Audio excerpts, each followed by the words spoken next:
બધી આ ખોટા લોકોની વાતમાં નહીં આવે. ચૈતર એન્ડ કંપની લોકોને ગેરમાર્ગે દોરે છે, પોઝિટિવ વાતો જ નથી કરતા. આદિવાસીનો ઓળખ આપે છે. એ કહ્યું, એને કહ્યું છે આદિવાસી. જય હિન્દ, નમસ્કાર, સ્વાગત છે તમારું આદિવાસી ભીલ ચેનલમાં. આપના ધારાસભ્ય અને બીજેપીના મનસુખભાઈ વસાવા ફરીથી સામસામે જોવા મળ્યા. શું છે આખો મામલો જાણો, વિડીયો જોવો પૂરો ને લાઈક કરો. કોણ આદિવાસી છે? અને પાછા એક બેલા રાખવા એક બેન છે, એ પાસે એ બી બેનોની સભા. આ સંસ્કારો આપવાના છે. એટલે કોણ? હું નાની મોટી બધી સભામાં કહેવાનું બંધ કરી દે છે ને, કાતો બોલતો બંધ કરી દઈશ. બધાય બોલવું પડે. એટલે કોને કઈ લુખ્ખો માણસ હોય તો કે ગામમાં હોય લુખ્ખો માણસ હોય. આપણા તાલુકાનો લુખ્ખો છે ધારાસભ્ય, તો કે ને તો સીધી વાત છે ભાઈ, સીધી વાત છે. ગામમાં ડામીસ હોય, લુખ્ખો હોય, પીધેલ હોય, એક લાકડી લઈને ધારા લઈને કરતો ફરે તો એ લુખ્ખો છે. અને પેલી બેન માજી સંસદ સભ્યની દીકરી આવી હોય એ પાછી બેનોની સંગ. તમે કઈ દિશા પર લઈ જવા માંગો છો બેનોને, યુવાનોને? કઈ દિશા પર આ સમજવું પડશે. મનસુખ વસાવે બધાએ બોલવું પડે, બધાએ બોલવું પડશે ભાઈ, નહીં તો બધાને અબો કરાવશે અહીંયા. પછી શું થશે? એક ગામ પર જાઓ અને કો આપણો ધારાસભ્ય અબો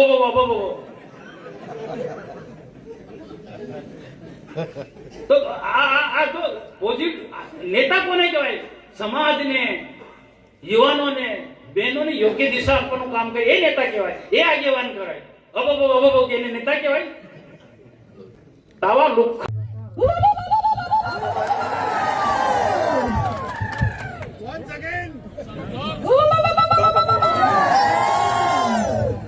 ગભરાઈને કવાટમાં મીટિંગ રાખી છે કોઈએ?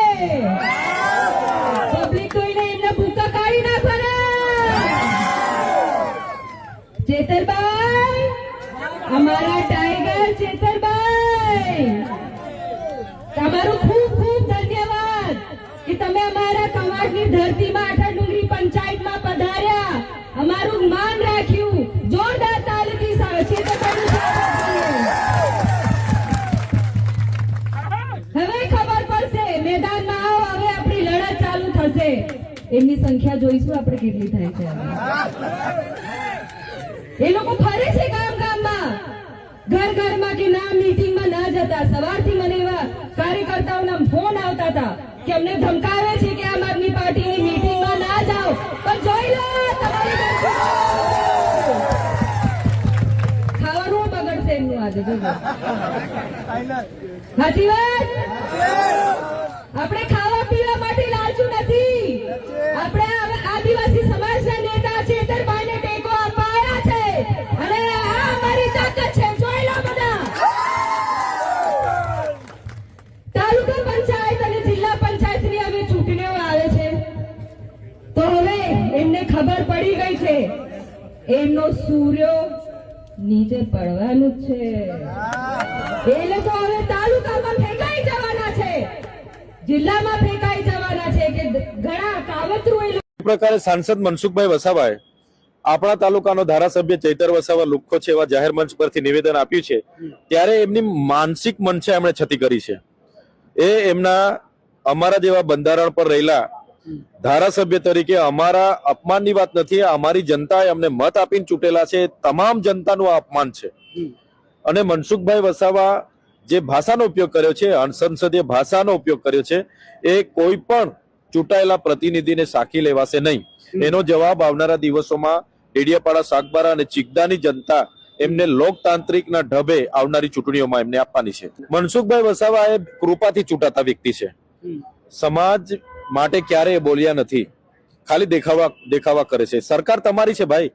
તમે નર્મદા જિલ્લામાં 12,333 બાળકો કુપોષિત છે એની વાત કરો ને. તમે આજે નર્મદા જિલ્લામાં સબવાહિની નથી, નર્મદા જિલ્લામાં મા કાર્ડ ચાલતા નથી, નર્મદા જિલ્લામાં આજે 505 શાળાઓમાં શિક્ષકોની જગ્યા ખાલી છે, 181 ઓરડાઓ નથી, ત્યાં શાળાઓના મકાનો નથી. એની વાત કેમ તમે કરતા નથી? આજે ચાપડ જેવા ગામમાં જવા માટે રસ્તો નથી, મહિલાઓને જોડીમાં લઈને જવું પડે છે અને મહિલાઓ રસ્તે ડિલિવરી થાય છે. એની વાત તમે કેમ કરતા નથી? એની વાત માટે તમે મને ડિબેટમાં બોલાવો ને, અમે આવવા તૈયાર છે. જે કાર્યક્રમ અમારો વડાપ્રધાનની સામે થયો, ત્યાં 5,000-7,000 લોકો ભેગા થયા અને અમારા કાર્યક્રમમાં લાખો લોકો આવ્યા. એ કોઈ ગેરમાર્ગે દોરાવા નથી આવ્યા, સ્વયંભૂ પોતાના ખર્ચે ત્યાં ઉપસ્થિત થયા છે. અમે મનસુખ વસાવા ભારતીય જનતા પાર્ટીની સરકારની જેમ આદિજાતિઓના બાળકોના 54 કરોડ રૂપિયા નેત્રંગમાં ખર્ચો નથી કર્યો. તમે આદિજાતિના બજેટમાંથી 54 કરોડ રૂપિયા ખર્ચો કરીને કાર્યક્રમ કર્યો છે, છતાં લોકો નહોતા. તમે આ સાંસદના ઘરેથી 100 કરોડનો ખર્ચો કરો, અમને કોઈ લેવા દેવા નથી, પણ આદિજાતિ ગરીબોના પૈસા તમે દિવાળીઓ કરો, તાઇફાઓ કરો, એટલે અમે બોલવાના છે. અને જે પબ્લિક નેત્રંગમાં ભેગી થઈ એના કારણે મનસુખભાઈ વસાવા બોગલાઈ ગયા છે.